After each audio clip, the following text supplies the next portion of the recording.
Donc, nous allons parler à la fois de My Personal Formula et à la fois des comment résoudre des problèmes de peau, parce que toutes les formules ne sont pas adaptées à tous les types de peau, clairement. Alors, pourquoi toutes les formules ne sont pas adaptées à toutes les peaux? Ben d'abord parce que la peau, elle est soumise à un environnement. Vous avez, même à l'intérieur, hein, vous pouvez avoir des différences entre si vous êtes dans un environnement avec de la climatisation ou avec du chauffage. Quand vous êtes à l'extérieur, vous savez très bien que votre peau peut être en moins bon état quand vous êtes dans une atmosphère qui est polluée. Les conditions climatiques sont essentielles également. Vous allez avoir votre peau qui va devoir réagir quand il va faire chaud ou quand il va faire très froid, elle ne va pas du tout solliciter les mêmes défenses. Donc elle va devoir s'adapter également à ces défenses. De même quand vous faites des activités, quand vous faites du ski par exemple avec de la neige et que vous descendez et que il fait très froid sur votre peau, eh bien il va falloir qu'elle se défende justement contre ces brûlures du froid. Ou quand vous allez dans la piscine où il y a du chlore, ou quand vous allez dans la mer, par exemple, et qu'il y a du sel, votre peau donc doit effectivement se faire attention, donc, enfin en tout cas s'adapter à ce type d'environnement. Donc ça c'est l'environnement. Mais également,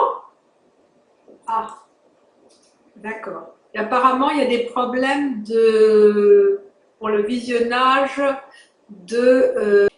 mais on voit aussi que la peau est aussi influencée par beaucoup de critères. Par exemple, tout le monde n'est pas logé à la même enseigne. On a tous un terrain génétique qui fait qu'on peut avoir une peau plus ou moins sèche ou plus ou moins grasse selon ce qu'ont eu les personnes qui nous ont précédés dans notre famille. On sait aussi qu'elle est influencée par l'âge. Hein, évidemment, on aura plus tendance à avoir des petits boutons quand on est jeune et des rides quand on est plus âgé. De même qu'on s'aperçoit que finalement notre peau, elle est en adéquation avec la physiologie, l'environnement est en adéquation avec la physiologie. Je m'explique. Par exemple, depuis des siècles, eh bien, les peaux noires qui ont été dans un environnement, on va dire, qui est humide, hein, qui est tropical humide, leur peau elle est en adéquation avec cet environnement tropical humide. Les peaux blanches qui sont dans un environnement qui est plutôt froid, avec une alternance de saisons, vont être adaptées pour justement être en adéquation physiologiquement avec cet environnement. Alors, elle est aussi influencée par le stress. Hein, on sait que le stress a une influence non négligeable sur la peau. Par exemple, vous pouvez avoir des boutons qui arrivent parce que vous avez déclenché un stress important ou vous pouvez avoir un eczéma. Voilà, on sait très bien que c'est important. Et puis l'alimentation également est également un facteur qui influence. Certaines personnes se rendent compte que quand elles mangent du chocolat, eh bien, elles se retrouvent avec des petits boutons sur la peau. Donc j'ai cité tout à l'heure les peaux noires. Alors les peaux noires, elles ont effectivement ce qu'on appelle un terrain génétique. Hein. Depuis des générations, les peaux se sont adaptées justement à leur environnement. Et qu'est-ce qu'elles ont comme spécificité? Eh bien, elles ont peu de rides, par exemple. Alors pourquoi elles ont peu de rides, ou en tout cas les rides arrivent beaucoup plus tard? C'est grâce à leur mélanine. Leur mélanine, finalement, c'est comme leur crème de bronzage. Parce que c'est elle qui va empêcher les rayons UV de venir justement abîmer le derme. Donc, et c'est pour ça donc que comme elles sont habituées à être au soleil, mais qu'elles ont produit plein de mélanine, eh bien la mélanine va filtrer, et en filtrant, il y aura beaucoup moins de rides. Alors que nous, les peaux blanches, eh bien comme nous sommes dans beaucoup moins de mélanine, on aura des rides beaucoup plus tôt dès qu'on est allé au soleil. Les conditions climatiques, c'est ce que je disais tout à l'heure, elles sont habituées au climat humide et donc quand elles vont changer de saison ou quand les personnes vont faire des voyages, eh bien, il va y avoir un impact important sur justement l'état de leur peau. Et donc, par exemple, eh bien, les personnes qui viennent vivre en Europe et qui ont une peau noire se retrouvent souvent avec des peaux qui sont assez sèches parce que physiologiquement, elles n'ont pas justement l'habitude, elles ne sont pas faites pour pouvoir vivre dans un environnement qui est trop sec. Donc, ce qui fait qu'il y a plein de problèmes de peau qui se déclenchent du fait d'avoir changé d'environnement.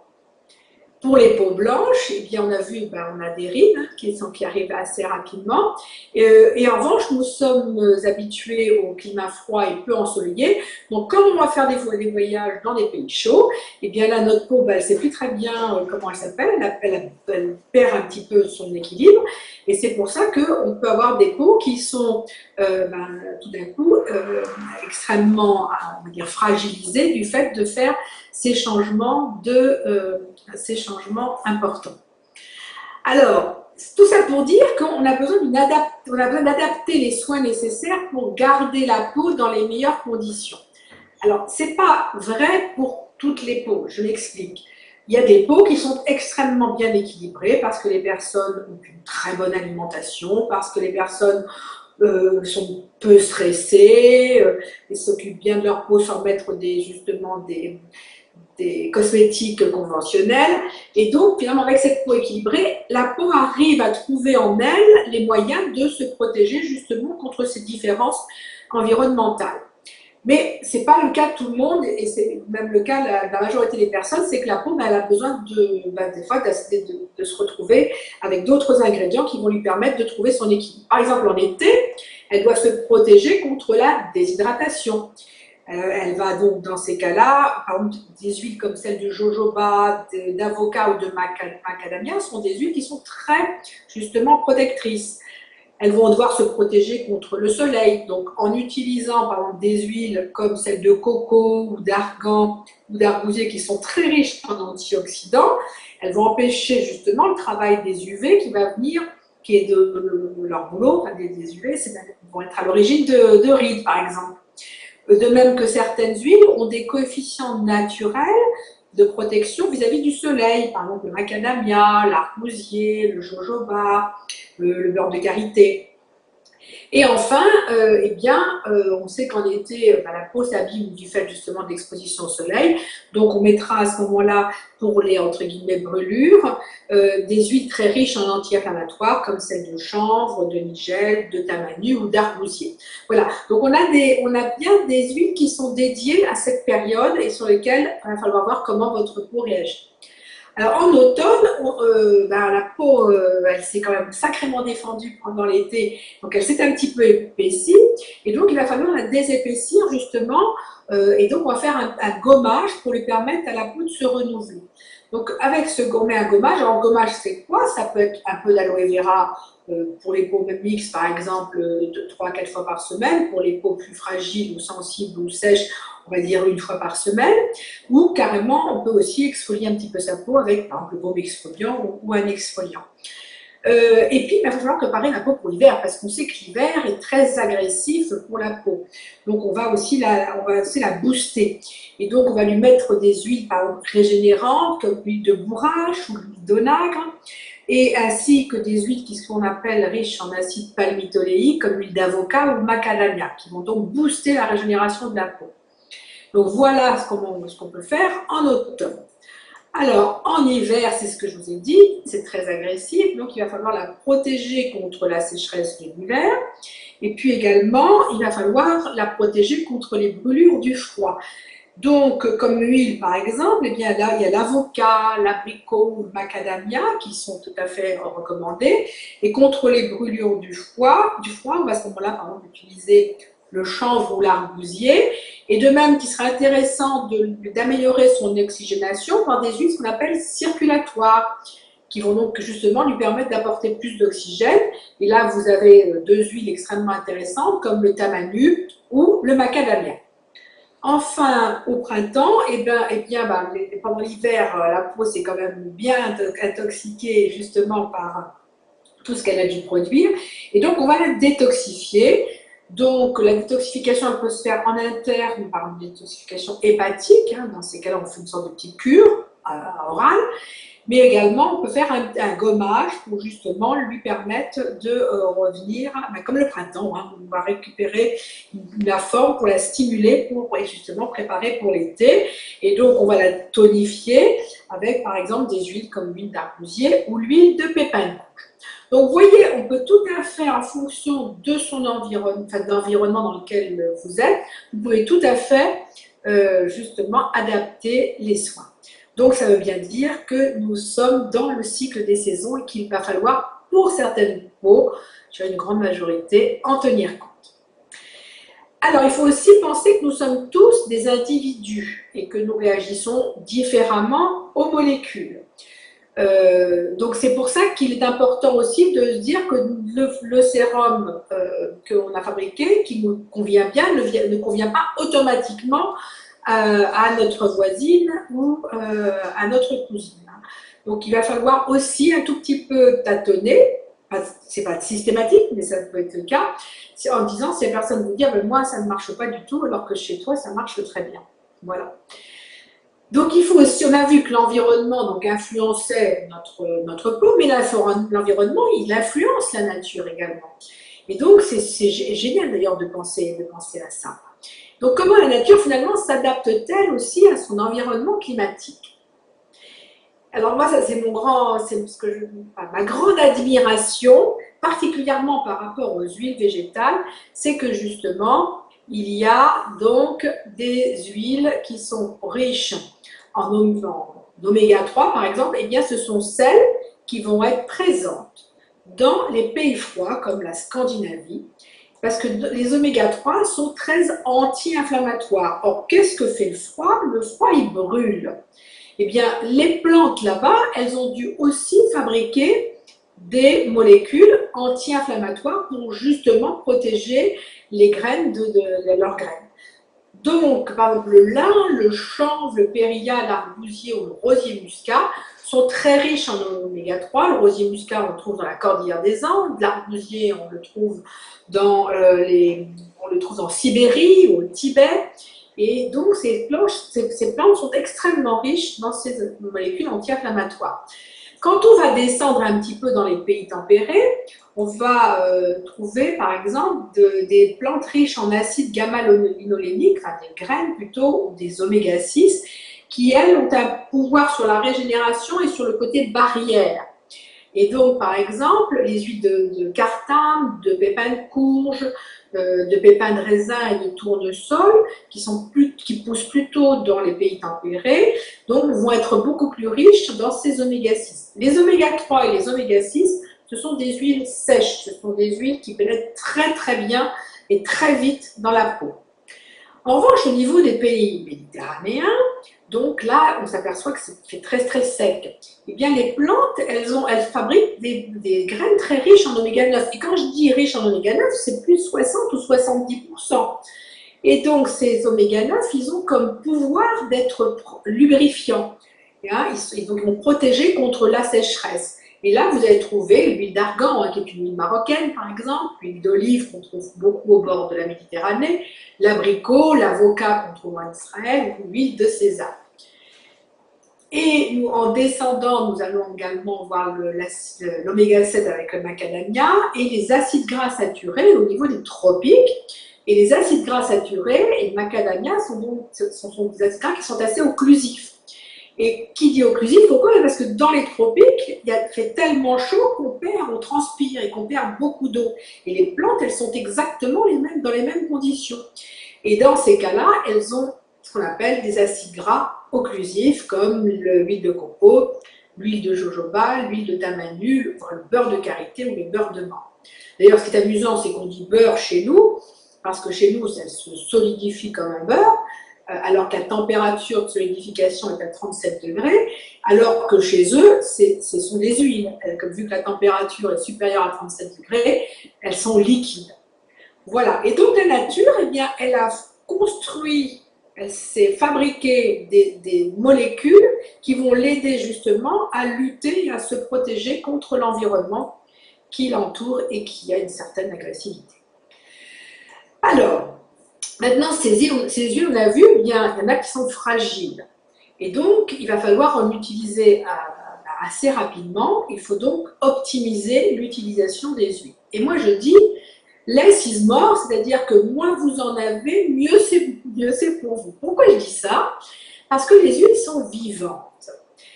Elles sont vivantes et comme tout ce qui est matière vivante, elles s'oxydent avec les radicaux libres de l'air et l'oxygène.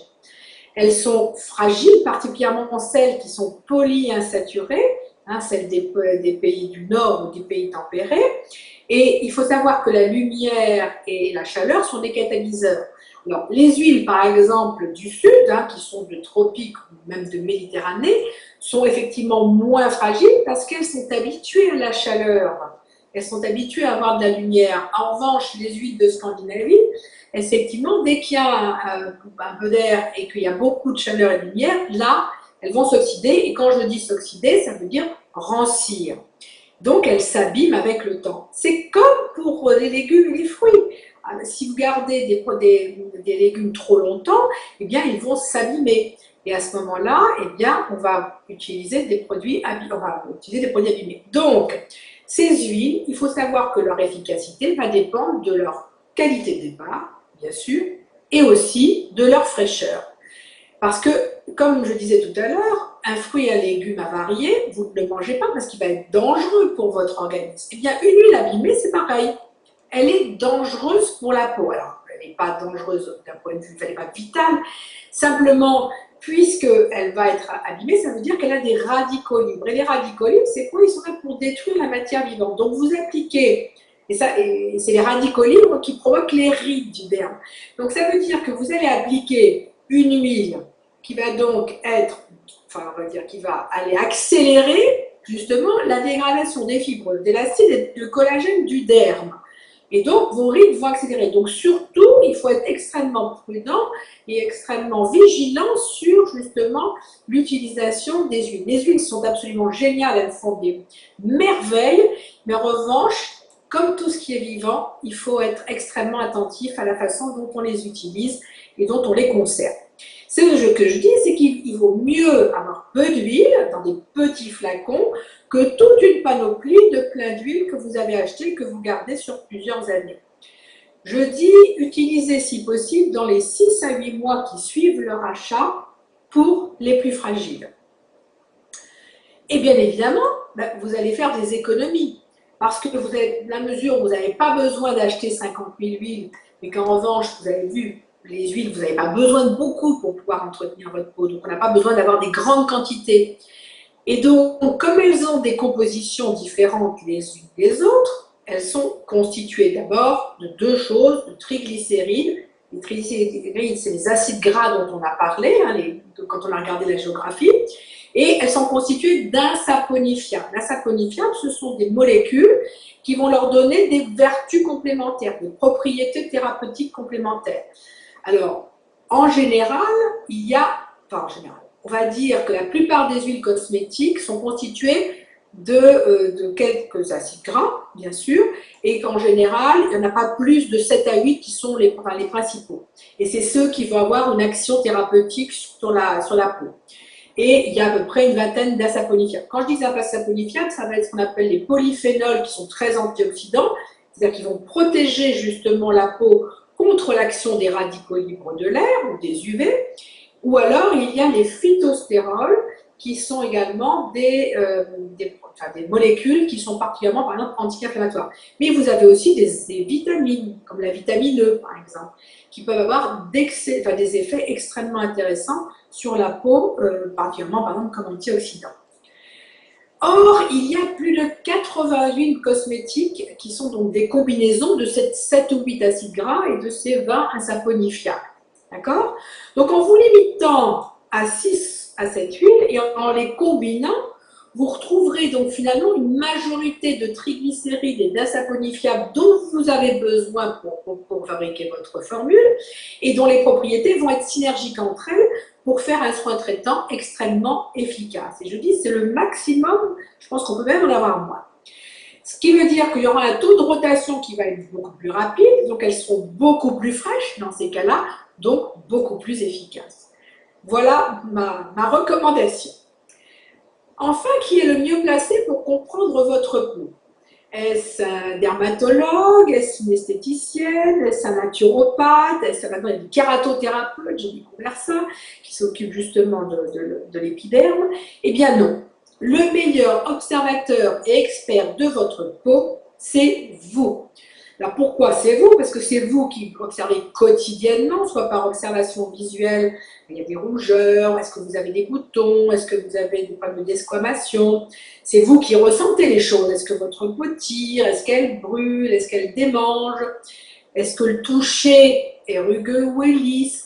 Et après, c'est vous qui voyez les corrélations entre justement ce que vous avez observé et ce que vous vivez. Est-ce que vous êtes dans un environnement qui est très pollué? Est-ce qu'à ce moment-là, vous êtes dans un climat qui est froid ou dans un climat qui est chaud?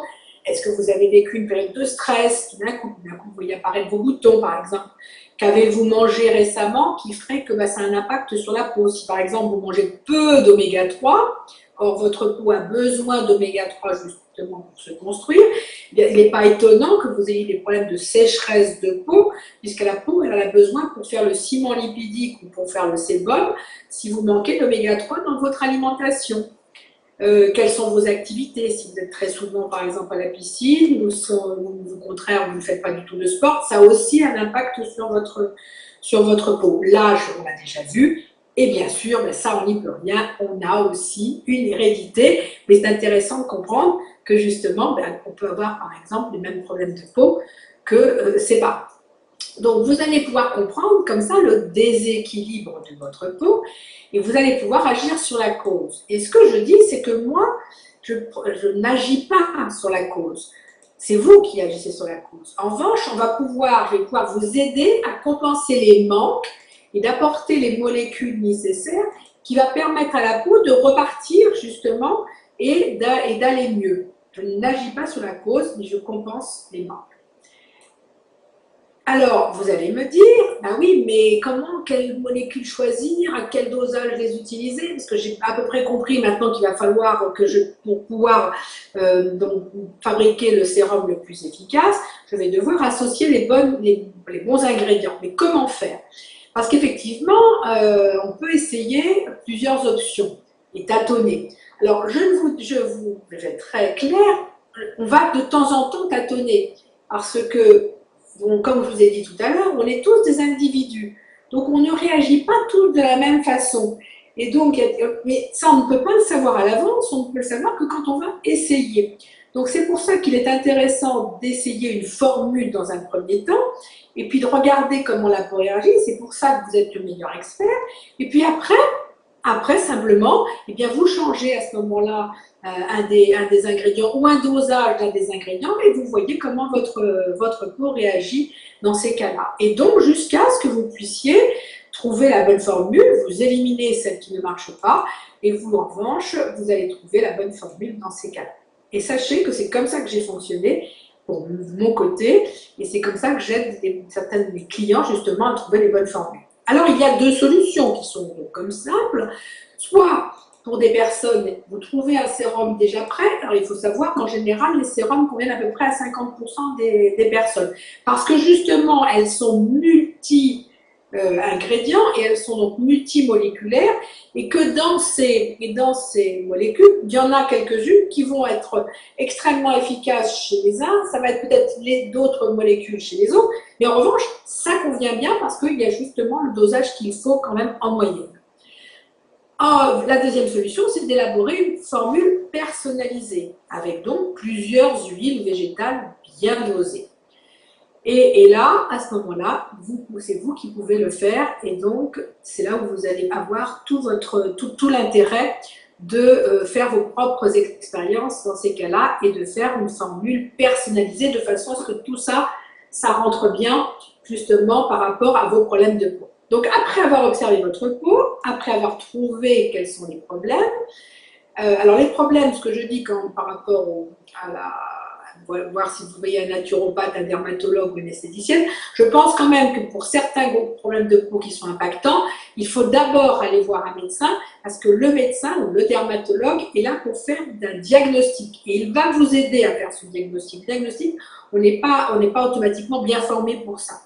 Donc, au moins, déjà que vous savez quel problème vous avez, à ce moment-là, ben, vous allez savoir quel type de maladie il s'agit. Et donc, finalement, ce qu'il va falloir, est-ce qu'il faut des anti-inflammatoires, est-ce qu'il faut des molécules qui vont être antibactériennes, par exemple, ou d'autres, ou au contraire protectrices, etc. Ce qui fait que vous allez pouvoir savoir quelle huile végétale choisir pour obtenir la formule la plus efficace. Alors, il ne faut pas que ça soit une prise de tête, hein, parce qu'effectivement, souvent, c'est qu'il y a plein d'huiles possibles. Quand vous regardez toute une liste, vous des sites avec 50 huiles ou 60 huiles, vous savez plus ce que vous voulez, elles correspondent toutes pour pouvoir résoudre votre problème. Et finalement, bah, quelque part, on se dit, oh non, de toute façon, il y en a trop, je n'y arrive pas et j'abandonne. Et finalement, c'est un petit peu dommage, alors qu'il y a des moyens simples, finalement, et c'est un petit peu ce que j'avais fait avec mon premier logiciel, qui était un logiciel basé sur un Excel, dans lequel je proposais justement en fonction des problèmes de peau et des huiles, en vous disant, voilà, vous pouvez prendre tel pourcentage d'oméga 3, d'oméga 6, d'oméga 9, par exemple, en fonction de vos problèmes de peau. Et donc, beaucoup l'utilisent, hein, c'est ce que je vois tous les mois, je vois à peu près, il y a 800 personnes qui l'utilisent, mais en revanche, il est un peu compliqué, pas très ergonomique, etc. Donc, je vous avais dit, puisque c'est un peu compliqué pour certaines personnes, eh bien, je vais faire développer une web application qui s'appelle mypersonalformula.com, et c'est pour ça que je vous avais envoyé un questionnaire, justement, pour vous demander comment vous verriez ça, qu'est-ce qui vous conviendrait dans ces cas-là. Donc, vous m'avez gentiment répondu. Oui, là, alors pourquoi je fais ça? Parce qu'effectivement, l'avantage plutôt que la prise de tête, c'est de retrouver votre sérénité en trouvant rapidement et simplement la bonne formule pour traiter votre ou vos problèmes de peau. Alors, justement, qu'est-ce que je raconte? C'est que finalement, mypersonalformula.net, c'est un travail d'équipe. Parce que justement, on était ensemble, c'est-à-dire que vous m'avez exprimé comme quoi vous en avez besoin. Les huiles végétales, on sait toutes qu'elles ont d'énormes qualités thérapeutiques sur la peau. Et donc, le fait d'avoir un logiciel qui va permettre de construire une formule adaptée, eh bien, votre peau, elle va vous remercier justement par rapport à ça. Et finalement, on peut se dire que vous êtes la personne qui va centraliser. Vous savez qu'il y a des huiles au pouvoir complémentaire. On a ensemble, à travers un sondage auquel vous avez été 675 à répondre, on va dire, construit finalement cette nouvelle application. Et puis vous, vous êtes maintenant on va dire, en mesure de pouvoir donner ce qu'il y a de meilleur à votre peau, mais c'est un travail, comme je disais tout à l'heure, un travail d'équipe. Enfin, My Personal Formula, finalement, c'est quoi? Ça crée avec vous votre formule personnalisée, ça vous accompagne pas à pas dans l'élaboration de celle-ci, il y a donc 5 étapes qui sont proposées. On vous demande d'abord de déterminer votre type de peau, de choisir les problèmes cutanés à résoudre, de sélectionner une ou plusieurs huiles végétales parmi celles proposées pour chaque problème, d'indiquer le volume que vous voulez fabriquer, et enfin, le calcul se fait automatiquement et votre formule est créée. Et bien évidemment, à partir de là, vous allez pouvoir la fabriquer. Donc finalement aussi, souvenez-vous, il y avait plusieurs personnes qui me disaient « mais moi mon problème c'est que votre actuel logiciel ne marche pas sur Mac, ça ne marche pas sur smartphone, etc. Donc j'aimerais bien que vous adaptiez quelque chose. » Et bien My Personal Formula justement vous permet d'accéder à cette web application et bien sûr quel que soit l'endroit du monde où vous êtes, même si vous voyagez. Mais ça vous permet aussi de connaître les origines des huiles de la base. Est-ce qu'elles sont tropicales, justement, dont je vous ai parlé tout à l'heure, méditerranéennes, tempérées ou du Nord? Vous aurez accès à plus de 80 huiles renseignées. Vous pourrez utiliser vos huiles existantes, hein, c'est ce que je vous ai expliqué, pour optimiser justement leur utilisation et leurs propriétés. Il n'y aura plus de gâchis, vous pourrez utiliser vos huiles fraîches. Et vous garderez dans cet espace, dans votre espace personnel, toutes vos formules, toutes celles que vous aurez conçues. Et vous pourrez même les imprimer pour vous ou pour vos clients. Voilà. Donc finalement, je dis, vous allez goûter, hein, je vous dis goûter le plaisir d'une belle peau grâce à votre formule personnalisée et profiter de la vie et en vous sentant bien dans votre peau. Voilà. Alors, donc, ce que je vous avais dit tout à l'heure, la présentation donc, est finie. Et maintenant, je vais vous passer une petite vidéo qui va